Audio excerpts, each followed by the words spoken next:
ஒளியானது ஒருவித ஆற்றலாகும். இது நமது செவியை அடையும் போது உணர்வை ஏற்படுத்துகின்றது. சில ஒலிகள் செவிக்கு இனிமையாகவும் சில ஒலிகள் கேட்பதற்கு இனிமையற்றதாகவும் இருக்கின்றன. ஆனால் அனைத்து ஒலிகளும் பொருட்கள் அதிர்வடைவதாலே உண்டாகின்றன. இவ்வதிர்வுகள் ஒரு ஊடகத்தின் வழியே ஆற்றலாக அடைகின்றன. மனிதனின் செவிகளால் ஒரு குறிப்பிட்ட அதிர்வெண் நடுக்கம் மற்றும் ஆற்றல் கொண்ட ஒலி அலைகளை மட்டும் கேட்டுணர முடியும். ஒலியின் செறிவானது ஒரு குறிப்பிட்ட அளவை விட குறைவாக இருந்தால் அவ்வொலியை நம் செவியால் கேட்க இயலாது. ஒலியின் சுரப்பண்பும் ஒவ்வொரு ஒலிக்கும் வெவ்வேறாக இருக்கும். இவை அனைத்திற்கும் காரணம் என்ன? ஒலியானது பல பண்புகளை பெற்றிருப்பதே இதற்கான காரணமாகும்.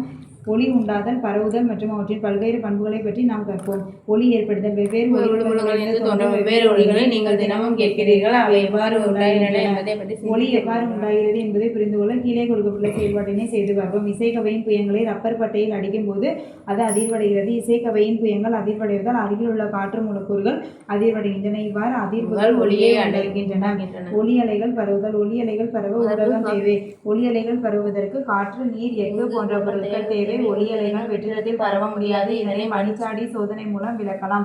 ஒரு மின்சார மணி மற்றும் ஒரு மணிச்சாடியை எடுத்துக்கொள்வோம். மின்சார மணியானது காற்று புகாத மணிச்சாடியினுள் பொருத்தப்பட்டுள்ளது. ஜாடியானது ஒரு வெற்றிடமாக்கும் பம்புடன் இணைக்கப்பட்டுள்ளது. மணியை ஒலிக்க செய்யும் போது நாம் ஒலியை கேட்கிறோம். வெற்றிடமாக்கும் பம்பின் மூலம் ஜாடியில் உள்ள காற்றை சிறிது சிறிதாக வெளியேற்றும் போது ஒலியின் அளவு சிறிது சிறிதாக குறைய தொடங்கி காற்றை முற்றிலுமாக வெளியேற்ற பிறகு ஒலி கேட்பதில்லை. குடுவையினுள் மீண்டும் காற்றை செலுத்தினால் ஒலியானது மீண்டும் கேட்க தொடங்கும். ஒலி ஒரு அலை. ஒலியானது ஒலி மூலத்திலிருந்து ஒரு ஊடகத்தின் வழியே கேட்பவரின் செவியை சென்றடைகிறது. ஒரு பொருள் அதிர்வடையும் போது அது அதனை சுற்றியுள்ள ஊடகத்தின் துகள்களையும் அதிர்வடை செய்கிறது. ஆனால் ஊடகத்தின் துகள்கள் இடம்பெயர்வதில்லை. ஒலி மூலத்திலிருந்து அதன் பாதிப்பு மட்டுமே இலக்கிற்கு எடுத்துச் செல்லப்படுகிறது. பொருள் ஒன்று அதிர்வடையும் போது அந்த பொருளிற்கு அருகிலுள்ள துகளானது தனது சமநிலை புள்ளியிலிருந்து விலக்கப்படுகிறது. இத்துகள் அருகில் உள்ள துகள் மீது ஒரு விசையை செலுத்தி அதன் காரணமாக அருகில் உள்ள துகள்கள் தனது ஓய்வு நிலையிலிருந்து நகர்ந்து செல்கிறது. அருகில் உள்ள துகளை இடப்பெயர்ச்சி அடைய செய்த பின்னர் முதல் துகள் தனது பழைய நிலையை அடைகிறது. ஒலியானது நமது செவியை அடையும் வரை நிகழ்வானது தொடர்ந்து நடைபெறும். ஆகவே ஒலி மூலத்தினால் உருவாகும் பாதிப்பை மட்டுமே செல்கிறது. ஆனால் துகள்கள் அதே நிலையில் தான் உள்ளன. ஊடகத்தில் உள்ள அனைத்து துகள்களுமே தங்களது சமநிலை புள்ளியிலிருந்து அதிர்வு எனப்படும் முன்னும் பின்னுமான இயக்கத்தை மேற்கொள்கின்றன. இதனால் அதிர்வானது முன்னோக்கி செல்கின்றது. இவ்வாறு முன்னோக்கி செல்லும் அதிர்வே அலை எனப்படும். அப்ப முன்னோக்கி செல்லும் அதிர்வே அலை எனப்படும். அதுக்கப்புறம் மேலே உள்ள செயல்பாட்டில் கம்பிச்சுருளின் ஒரு சில பகுதிகளில் சுருள்கள் நெருக்கமாக உள்ளதை கண்டீர்கள். இப்பகுதி நெருக்க பகுதி அல்லது அடுத்த பகுதி எனப்படுகிறது. இரண்டு நெருக்கங்களுக்கு இடையே கம்பிச்சுருள் விலகி இருக்கும் போது நெகிழ்வு பகுதி. கம்பிச்சுருள் விலகி இருக்கிறது நெகிழ்வு பகுதி. மேலே கம்பிச்சுருளின் ஒரு சில பகுதிகளில் சுருள்கள் நெருக்கமாக இருக்கிறது நெருக்க பகுதி. கம்பிச்சுருள் அதிர்வுறும் போது நெருக்கமும் நெகிழ்வும் கம்பிச்சுருளின் வழியே நகர்ந்து செல்லும். இவ்வாறு நெருக்கமும் நெகிழ்ச்சியுமாக செல்லும் அலைகளே நெட்டலைகள் எனப்படுகின்றன. நெட்டலைகள் ஊடகத்தின் துகள்கள் பரவும் திசைக்கு இணையாக முன்னும் பின்னுமாக அதிர்வுறுகின்றன. முன்னும் பின்னுமாக அதிர்வுறும் ஒளியும் ஒரு நெட்டலையாகும். ஊடகத்தில் உள்ள துகள்கள் நெருக்கமும் நெகிழ்ச்சியும் அடையும் போதுதான் அதன் வழியே ஒளி அலைகள் செல்ல முடியும். நெருக்கம் என்பது துகள்கள் அருகே இருக்கும் பகுதியாகும். நெகிழ்வு என்பது குறைந்த அழுத்தம் உள்ள பகுதியாகும். அங்கு துகள்கள் விலகியே இருக்கும். ஒளி என்பது எந்திரவியல் நெட்டலைக்கு ஒரு உதாரணமாகும். நெருக்கம் என்பது துகள்கள் அருகருகே இருக்கும் பகுதியாகும். நெகிழ்வு என்பது குறைந்த அழுத்தம் உள்ள பகுதி. அங்கு துகள்கள் விலகியே இருக்கும். ஒளி என்பது எந்திரவியல் நெட்டலைக்கு ஒரு உதாரணமாகும். ஒரு ஊடகத்தில் ஒளி அலையின் நெட்டலை தன்மை. வீச்சு, அதிர்வெண், அலைவு காலம், அலைநீளம் மற்றும் வேகம் அல்லது திசைவேகம் ஆகிய பண்புகளை கொண்டு ஒரு ஒளியை முழுமையாக வரையறுக்க முடியும். வீச்சுன்றதுன்னா ஒளி அலையானது ஒரு ஊடகத்தின் வழியே செல்லும் போது அந்த ஊடகத்தின் துகள்கள் நடுநிலை புள்ளியிலிருந்து அலையும் பெருமை இடப்பெயர்ச்சி வீச்சு எனப்படும். இந்த மேல வரை எந்த அளவுக்கு போதோ அதுதான் வீச்சு. வழியே செல்லும் போது அந்த ஊடகத்தின் துகள்கள் நடுநிலை புள்ளியில் அலையும் பெருமை இடப்பெயர்ச்சி மேல இந்த இடம் போறதுதான் அதோட அதுதான் வீச்சுன்னு சொல்றாங்க. அதிர்வுறும் பொருளின் வீச்சு அதிகமாக இருந்தால் ஒளி எப்படி இருக்கும்? உரத்த ஒளியா தானே இருக்கும். வீச்சு குறைவா இருந்தால் அது மென்மையான ஒளியாகவும் இருக்கும். வீச்சானது ஏ என்ற எழுத்தால் குறிக்கப்படுகிறது. இதோட எஸ்ஐ அலகு மீட்டர். அதிர்வடையும் பொருள் ஒரு நொடியில் ஏற்படுத்தும் அதிர்வுகளோட எண்ணிக்கை என்ன? இதோட எஸ்ஐ அலகு ஹெட்ஸ் நமக்கு தெரியும். 20,000 to 20,000 ஹெட்ஸ் நம்மளால கேட்க முடியும். 20 ஹெட்ஸுக்கு குறைவானது நம்மளால கேட்க முடியாது குற்றொலி. 20,000 ஹெட்ஸுக்கு அதிகமான மீயொலியை நம்மளால கேட்க முடியாது. அதிர்வுறும் துகள் ஒரு முழுமையான அதிர்விற்கு எடுத்துக்கொள்ளும் காலம் தான் அலைவு காலம். இது டி என்ற எழுத்தாளர் சொல்றாங்க. எஸ்ஐ அலகு முறையில் இதன் அலகு வினாடி. அப்ப இதோட அலகு என்னது? வினாடி, அதாவது செகண்ட். அலைவு காலம் மற்றும் அதிர்வெண் ஆகியவை ஒன்றுக்கொன்று எதிர் விகிதத்தில் இருக்கும். அப்போ அலைவு காலமும் அதிர்வெண்ணும் எதிர் விகிதத்தில் இருக்கும்னு சொல்றாங்க. அலைவு காலமும் அதிர்வெண்ணும் எதிர் விகிதத்தில் இருக்கும். அலைநீளம் அதிர்வுறும் துகள் என்று ஒரு அதிர்விற்கு எடுத்துக்கொள்ளும் நேரத்தில் ஊடகத்தில் அலை பரவும் தொலைவு. அப்ப அதிர்வடையும் துகள்களோட அதிர்வுகளோட எண்ணிக்கை தான் அதிர்வெண். அந்த அதிர்வுறும் துகள் எடுத்துக்கொள்ளும் காலம் அலைவு காலம். ஒரு முழுமையான அதிர்விற்கு எடுத்துக்கொள்ளும் காலம் அலைவு காலம். அலைநீளம்னா அந்த அலை பரவும் நீளம் அதிர்வுறும் துகள் வந்து ஒரு அதிர்விற்கு எடுத்துக்கொள்ளும் நேரத்தில் ஊடகத்தில் அலை பரவும். அப்ப துகள் வந்து அதிர்வுறுந்துட்டு இருக்கு. அப்ப அலை பரவும் தொலைவு ஃபர்ஸ்ட் வர வீச்சு அந்த பெருமை இடத்துக்கும் அடுத்து வர பெருமை இடத்துக்கும் இடையில இருக்க கேப் தான் அலை நீளம்.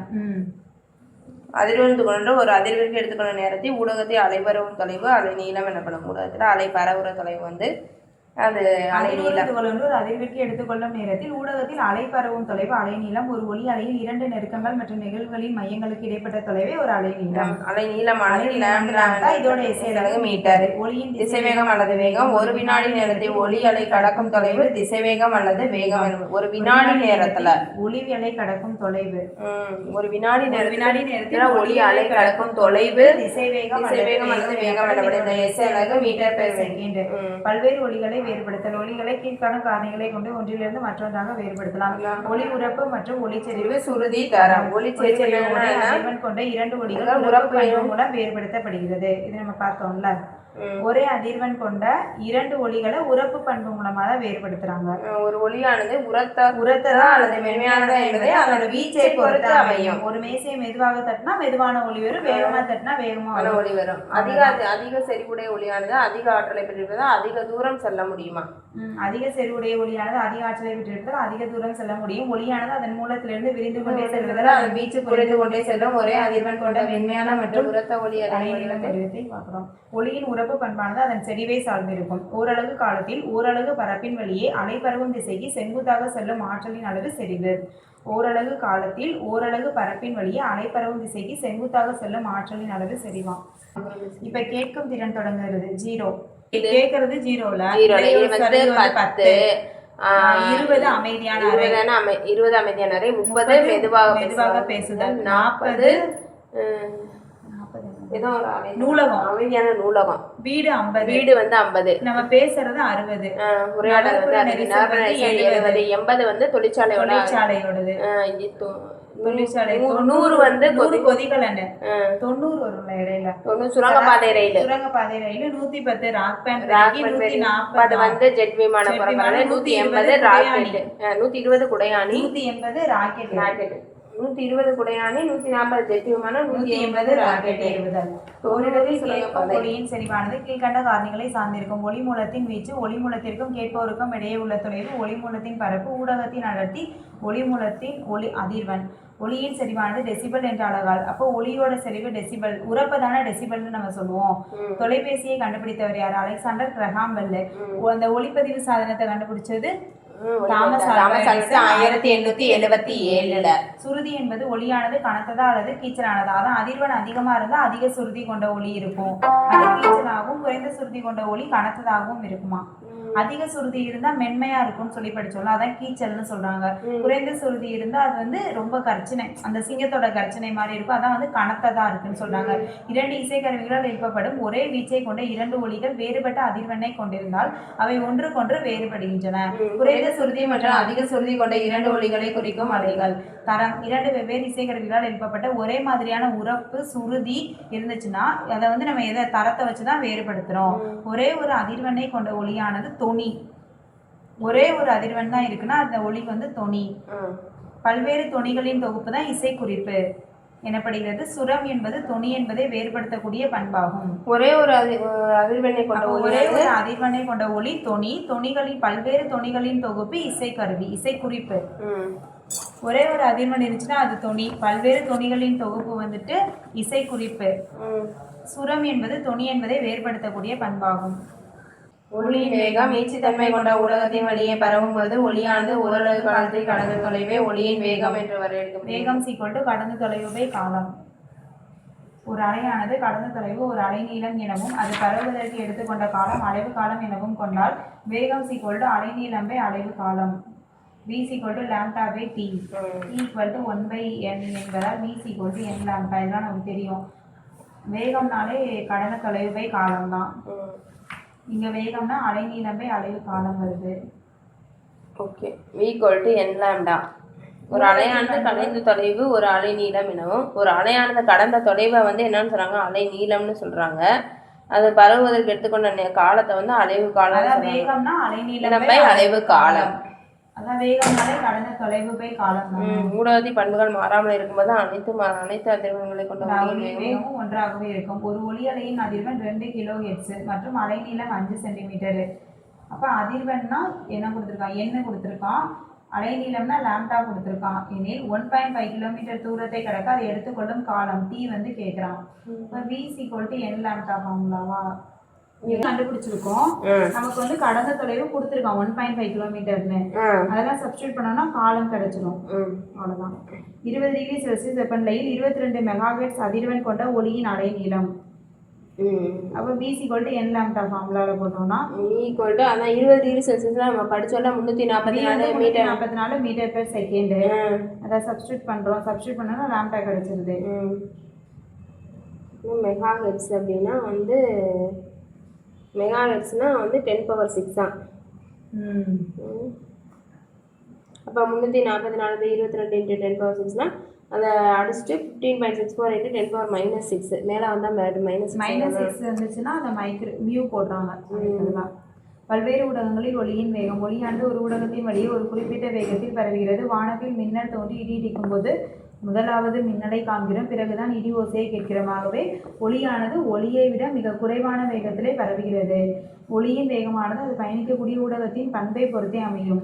என ஒளியின் வேகமானது திடப்பொருளை விட வாயுவில் மிக குறைவாக இருக்கும். எந்த ஒரு ஊடகத்திலும் வெப்பநிலை அதிகரிக்கும் போது ஒளியின் வேகமும் அதிகரிக்கும். உதாரணமாக காற்றில் 0 டிகிரி செல்சியஸ் வெப்பநிலையில் ஒளியின் வேகம் 330 மீட்டர் பெர் செகண்ட், 25ல் 344 மீட்டர் பெர் செகண்ட் தானே பார்த்தோம். அலுமினியம் 6420, நிக்கல் 6040, எஃகு 5960, இரும்பு 5950, பித்தளை 4700, கண்ணாடி 3980, கடல் நீர் 1531, தூய நீர் 1498, எத்தனால் 1207, மெத்தனால் 1103, ஹைட்ரஜன் 1284, ஹீலியம் 965, காற்று 340, 316, கந்தக டை ஆக்சைடு 213. ஒளியானது காற்றை விட 5 மடங்கு வேகமாக நீரில் பயணிக்கும். கடல் நீரில் ஒளியின் வேகம் மிக அதிகமாக இருப்பதால் கடல் நீருக்குள் 1000 கிலோமீட்டர் தொலைவில் இருக்கும் 2 திமிங்கலங்கள் ஒன்றுடன் ஒன்று எளிதில் பேசிக்கொள்ள முடியும். ஒளியானது கோணமும் சமமாக இருக்கும். அப்போ படுகோணம் எதிரொலிக்கும் கோணம் சமமாக இருக்கும். ஒளிப்படும் திசை, எதிரொலிக்கும் திசை மற்றும் அப்புள்ளியில் வரையப்பட்ட செங்குத்து கோடு இதெல்லாமே ஒரே திசையில் அமையும். படுகோணம் எதிரொலிக்கும் கோணம் சமமாக இருக்கும். ஒளிப்படும் திசை, எதிரொலிக்கும் திசை, அப்புள்ளியில் வரையப்பட்ட செங்குத்து கோடு இதெல்லாமே ஒரே அளவில் அமையும். பலமுறை எதிரொலித்தலின் பெண்கள் இசைக்கருவிகள், குழல் பெருக்கி, ஒளிபெருக்கி, குழல்கள், நாதஸ்வரம், ஷெனாய், தாராய் போன்ற இசைக்கருவிகள் யாவும் ஒளியானது ஒரு குறிப்பிட்ட திசையில் பரவும் வகையில் வடிவமைக்கப்பட்டுள்ளன. இக்கருவிகளில் ஒரு குழாயினை தொடர்ந்து ஒரு கூம்பு வடிவ அமைப்பானது ஒளியை பெருக்கமடைய செய்து கேட்போரை நோக்கி முன்னேறி செல்லுமாறு அமைக்கப்பட்டுள்ளது. இதய துடிப்பளவி என்பது ஒரு மருத்துவ கருவியாகும். இது உடலில் உண்டாகும் ஒலிகளை கேட்க உதவுகிறது. உடலில் தோன்றும் ஒளியானது கருவியில் உள்ள இணைப்பு குழாயில் பலமுறை எதிரொலிப்படைந்து மருத்துவரின் செவியை அடைகிறது. எதிரொலி உயரமான கட்டடங்கள் நீண்ட நேரம் காதுகள் பொறியை பயன்படுத்தும் போது உச்சவி பகுதியில் தொற்று ஏற்படுவதுடன் செவிப்பறை பாதிக்கப்படும் நிலையும் உருவாகும். நீங்கள் சாலைகளில் செல்லும் போதும் சிக்னலை கடக்கும் போதும் காதில் பொறியை பயன்படுத்தினால் உங்கள் பாதுகாப்பு கேள்விக்குறியாகிறது. தூங்கும் போது காதில் பொறியை பயன்படுத்துவது பேராபத்தினை ஏற்படுத்தும்.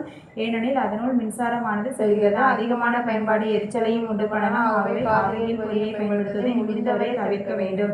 உயரமான கட்டடங்கள், மலைகள் போன்ற எதிரொலிக்கும் பரப்புகளின் அருகே நின்று கை தட்டினாலோ அல்லது நாம் மீண்டும் கேட்க முடியும். இந்த ஒளியானது எதிரொலி எனப்படுகிறது.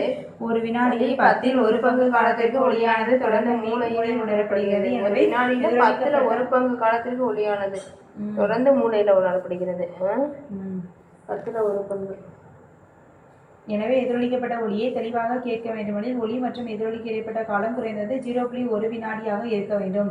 ஒரு குறிப்பிட்ட வெப்பநிலையில் ஒளியின் வேகம் 340 மீட்டர் பெர் செகண்ட் என கருதுவோம்.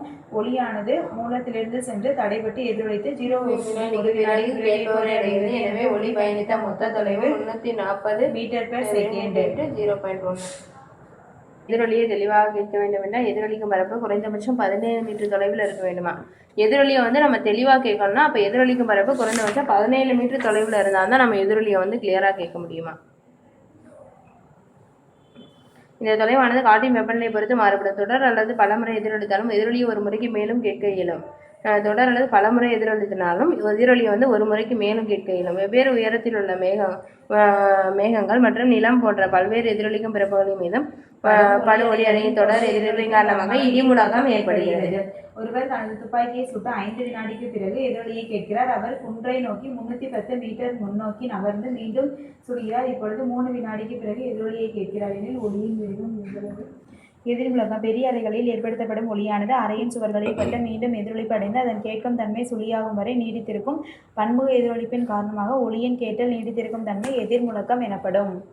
கலையரங்கம், பெரிய அறைகள், திரையரங்கம், ஒளிப்பதிவு கூடங்கள் போன்றவற்றில் ஏற்படும் அதிகமான எதிர்முழக்கம் விரும்பத்தக்கது அல்ல. ஏனெனில் இசையை ரசிக்கவோ பேச்சை தெளிவாக கேட்கவோ இயலாது. எதிர்முழக்கத்தை குறைக்க தான் அந்த கலையரங்கத்தோட மேற்கூரை சுவர்கள் ஒளியை உட்கவரும் தன்மை கொண்ட பொருட்களான அமுக்கப்பட்ட நாரட்டை, திரைச்சீலை, பிளாஸ்டரு இதெல்லாம் போட்டு விட்டுறானுங்க. பிளாஸ்டர் இதனால் பார்வையாளர்கள் அமரும் இருக்கைகளும் ஒளியை உட்கவரும் பண்பின் அடிப்படையிலே தெரிவு செய்யப்படுகிறது. இதனால் மிக குறைந்த ஒளியை பிரதிபலிப்படைகிறது. அரங்கங்கள், நிகழ்ச்சி அறைகள் மாற்றம் இதனாலதான் நமக்கு மென்மையா கேட்குது எல்லாமே. இந்த காரணங்கள் கருத்தில் கொள்ளப்படும். மீயொலினா 20,000 ஹெர்ட்ஸுக்கும் அதிகமான அதிர்வெண்ணை கொண்ட ஒலி அலைகள் மீயொலி எனப்படுகிறது. இந்த அலைகளை மனித செவிகளால் உணர முடியாது, ஆனால் விலங்குகள் இவற்றை கேட்டுணர முடியும். உதாரணமாக நாயால் மீயொலி அலைகளை கேட்க முடியும். சாலைகளின் நடுவே ஓடிவரும் மான்கள் வாகனத்திற்கு முன்பாக பாய்ந்து விடாதபடிக்கு மீயொலி அலைகளை கொண்ட ஒலிப்பான்கள் வாகனங்களில் பயன்படுத்தப்படுகின்றன. மீயொலி அலைகளின் முக்கியமான பயன் என்னவென்றால் இவை மனித உடலின் உறுப்புகளை ஆராய்வதற்கு பயன்படுகிறது. அப்ப மீயொலியை வச்சுதான் நம்மளோட உடல் உறுப்பெல்லாம் சோனோகிராம். மீயொலி அலைகளை உடலினுள் செலுத்தும் போது அவை உடல் உறுப்புகள் மற்றும் எலும்புகளில் பட்டு எதிரொலிக்கின்றன. இந்த அலைகள் கண்டறியப்பட்டு ஆராயப்பட்டு கணினியில் சேமிக்கப்படுகிறது. இவ்வாறு பெறப்படும் வரை படத்திற்கு அதான் எக்கோ எடுக்கிறாங்கல்ல, எதிரொலி ஆழ வரைவு. இது மருத்துவ ஆய்வுகளில் பயன்படுத்துகிறது. கடல் கண்காணிப்பிலும் மீயொலி அலைகள் பயன்படுகின்றன. வவ்வால், டால்பின் மற்றும் ஒரு சில திமிங்கலங்கள் மீயொலிகளை பயன்படுத்தும் முறையாகி எதிரொலித்து இடம் கண்டறிதல் என்ற முறையை பயன்படுத்துகிறது. இதன் மூலம் பொருட்களை அடையாளம் கண்டு கொள்கின்றன.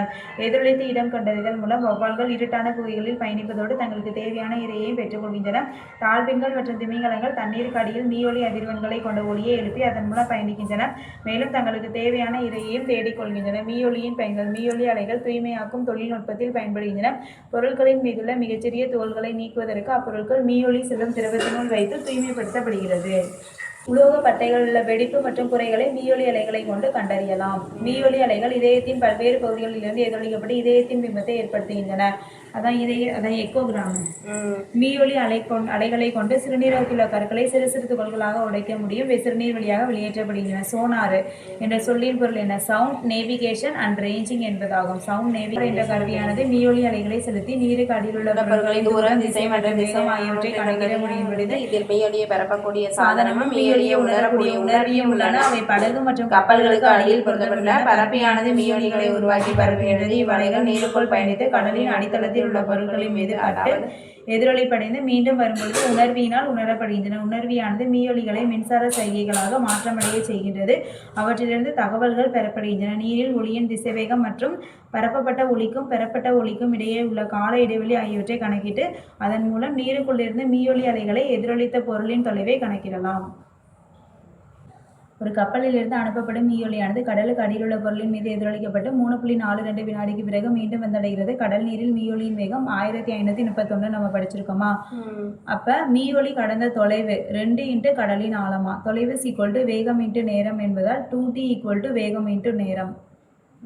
மீயொலி கடந்த தொலைவு கடலுக்குள்ள அப்படின்னா இந்த ஃபார்முலாவாம். 2 × கடலின் ஆழம். மீயொலி கடந்த 2 × கடலின் ஆழம் 2t வேகம் × நேரம். அப்போ t = வேகம் 5236. மின்வொலி இதய வரைபடம் ECG. மின்வொலி இதய வரைபடம் என்பது இதயத்தை பற்றி அறிந்து கொள்வதற்கான எளிய மற்றும் பழமையான முறையாகும். இது இதயத்தை பற்றி அநேக தகவல்களை அளிக்கின்றது. மேலும் இதய நோயாளிகளை பற்றிய ஆய்வின் மிக முக்கியமான பகுதியாகவும் இது உள்ளது. இம்முறையில் இதயத்திலிருந்து பெறப்படும் ஒளியானது மின் சிக்னல்களாக மாற்றப்படுகின்றன. எனவே ECG என்பது நேரத்தை பொறுத்து மாறக்கூடிய இதய தசைகளின் மின்சார செயல்பாடுகளை குறிப்பதாகும். பொதுவாக பகுப்பாய்வு செய்வதற்காக தாள்களின் மீது இவை அச்சிடப்படுகின்றன. செயல்பாடுகளை ஒரு சில நிமிட நேர இடைவெளியில் பெருக்கமடைய செய்து பதிவு செய்யும் முறையே ECG எனப்படும். நாம் எவ்வாறு ஒளியை கேட்கிறோம்? ஒரு சில நிமிட நேர இடைவெளியில பெருக்கடைய செய்து பதிவு செய்யும் முறை தான் இசிஜி.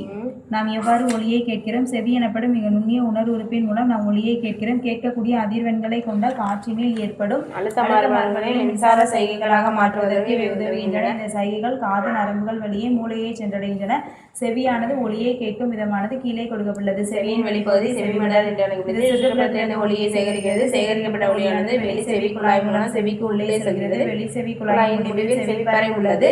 காற்று ஊடகத்தில் ஒரு நெருக்கமானது உண்டாகும் போது செவிப்பறையின் வெளிப்பகுதியில் உள்ள அழுத்தமானது அதிகரித்து செவிப்பறையானது உட்புறம் தள்ளப்படுகிறது. அதுபோலவே காற்று ஊடகத்தில் ஒரு நிகழ்ச்சி உண்டாகும் போது செவிப்பறையானது வெளிப்புறம் தள்ளப்படுகிறது. இவ்வாறாக செவிப்பறையானது அதிர்வடைகின்றது. இந்த அதிர்வானது நடுச்செவியில் உள்ள 3 எலும்புகளால் பலமுறை பட்டை அங்கவடியாம் சுத்தி பட்டை அங்கவடி பலமுறை பெருக்கமடைகிறது. ஒலி அலையிலிருந்து பெறப்பட்டு பெருக்கமடைந்த அழுத்த வேறுபாடானது நடுச்செவியிலிருந்து உட்செவிக்கு போது உட்செவிகள் கடத்தப்பட்ட அழுத்த வேறுபாடானது காக்லியா மூலம் மின் சைகைகளாக மாற்றப்படுகிறது. இந்த மின் சைகைகள் காது நரம்பு வழியா மூளைக்கு போகுது.